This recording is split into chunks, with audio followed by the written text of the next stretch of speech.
ایران نے متحدہ عرب امارات کے فجیرہ پورٹ پر ڈرون حملہ کیا، جس کے نتیجے میں متاثرہ مقام پر شدید آگ بھڑک گئی اور کچھ آئل لوڈنگ آپریشنز معطل ہوئے۔ اماراتی حکام کے مطابق فضائی دفاع نے 9 بیلسٹک میزائل اور 33 ڈرون تباہ کر دیے۔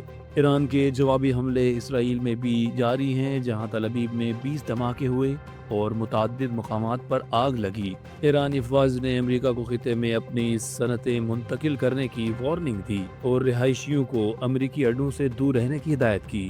دبئی کی جبل علی پورٹ، ابوظہبی کی خلیفہ پورٹ اور فجیرہ پورٹ کے قریب بھی یہ ہدایات جاری کی گئی ہیں۔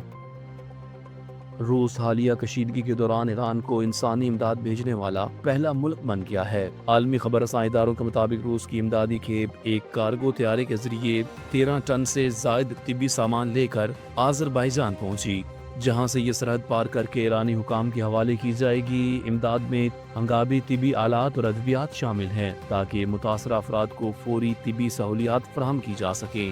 روسی وزارت ہنگامی حالات کے مطابق یہ مشن صدر ولادیمیر پوٹن کی ہدایت پر شروع کیا گیا اور روس خطے میں انسانی بحران کم کرنے کے لیے امدادی اقدامات جاری رکھے گا۔ یہ اقدام ایسے وقت میں سامنے آیا جب ایران، امریکہ اور اسرائیل کے درمیان کشیدگی بڑھ رہی ہے۔ حکومت نے مٹی کے تیل کی قیمت 39 روپے 20 پیسے فی لیٹر بڑھا کر 358 روپے 1 پیسے فی لیٹر کر دی ہے۔ وفاقی حکومت نے پٹرول اور ڈیزل پر پیٹرولیم لیوی برقرار رکھنے کا بھی فیصلہ کیا ہے۔ پٹرول پر 105 روپے 37 پیسے اور ڈیزل پر 55 روپے 24 پیسے فی لیٹر لیوی نافذ رہے گی۔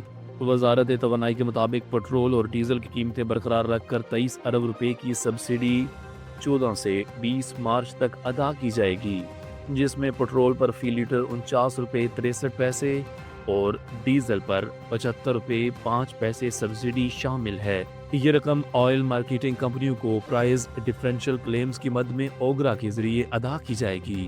کابینہ نے وزیر اعظم کفایت شعاری فنڈ کے قیام کی منظوری دی ہے اور 27 ارب 10 کروڑ روپے اس فنڈ میں منتقل کیے جائیں گے، جبکہ ادائیگی کے طریقہ کار میں بلوں کی تصدیق اور آڈٹ شامل ہوگا۔ وفاقی حکومت نے کفایت شعاری پالیسی کے تحت آئندہ 2 ماہ کے لیے تمام سرکاری غیر ملکی دوروں پر مکمل پابندی عائد کر دی ہے۔ اس کے ساتھ سرکاری کارپوریشنز، خود مختار اداروں اور ریگولیٹری اتھارٹیز کی اعلیٰ افسران کی تنخواہوں میں بھی عارضی کٹوتی کا نوٹیفکیشن جاری کیا گیا ہے۔ نوٹیفکیشن کے مطابق 3 لاکھ سے زائد تنخواہ لینے والے افسران کی تنخواہوں میں 5 سے 30% کٹوتی کی جائے گی۔ یہ رقم وزیر اعظم کفایت شعاری فنڈ 2026 میں جمع کرائی جائے گی۔ حکومت نے سرکاری گاڑیوں کے استعمال محدود کرنے اور اجلاسوں کے لیے ویڈیو لنک کے استعمال کی بھی ہدایت دی ہے۔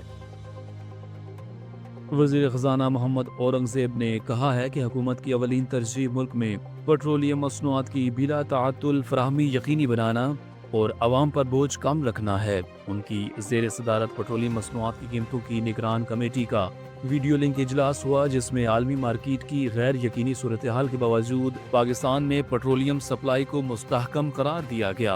اجلاس میں علاقائی کشیدگی، عالمی قیمتوں میں اتار چڑھاؤ اور ملکی ذخائر کا تفصیلی جائزہ لیا گیا۔ حکام نے بتایا کہ کارگوز کی بروقت آمد، ریفائنریز کی پیداواری صلاحیت برقرار رکھنے اور سپلائی چین کو بلا تعطل رکھنے کے اقدامات جاری ہیں۔ اجلاس میں وزیر پیٹرولیم، وزیر قومی غذائی تحفظ، وزیر مملکت برائے خزانہ اور گورنر اسٹیٹ بینک سمیت اعلیٰ حکام نے شرکت کی۔ پاکستانی افواج نے آپریشن غضب الحق کے تحت 14 اور 15 مارچ کی درمیانی شب افغانستان میں دہشت گردوں کے خلاف بڑی فضائی کارروائی کرتے ہوئے متعدد اہم اہداف کو نشانہ بنایا۔ سیکیورٹی ذرائع کے مطابق اس کارروائی کی ویڈیو اور تصاویر بھی جاری کی گئیں، جس میں دہشت گردوں کے ٹھکانوں پر حملوں کے مناظر دیکھے جا سکتے ہیں۔ ذرائع کا کہنا ہے کہ قندھار میں افغان طالبان اور فتنۃ الخوارج سے منسلک دہشت گردوں کے ٹھکانوں اور ٹیکنیکل سپورٹ انفراسٹرکچر کو مؤثر انداز میں تباہ کیا گیا۔ ان مراکز سے دہشت گردوں کی کارروائیوں کی منصوبہ بندی اور معاونت کی جاتی تھی۔ سیکیورٹی ذرائع کے مطابق آپریشن غضب الحق کے تحت کارروائیاں اہداف کے حصول تک جاری رہیں گی۔ ایران کے ساتھ جاری جنگ کے باعث امریکہ کو بڑی مالی دباؤ اور معاشی عدم استحکام کا سامنا ہے۔ عالمی خبر رساں اداروں کے مطابق ایران نے اسرائیلی اور امریکی حملوں کے جواب میں آبنائے ہرمز بند کر دی، جس سے عالمی تیل کی سپلائی متاثر ہوئی اور قیمتیں تیزی سے بڑھ گئیں۔ امریکی آٹو موبائل ایسوسی ایشن کے مطابق امریکہ میں پیٹرول کی اوسط قیمت بڑھ کر $3.68 فی گیلن ہو گئی ہے، جو جنگ سے پہلے کے مقابلے میں تقریباً 23% زیادہ ہے۔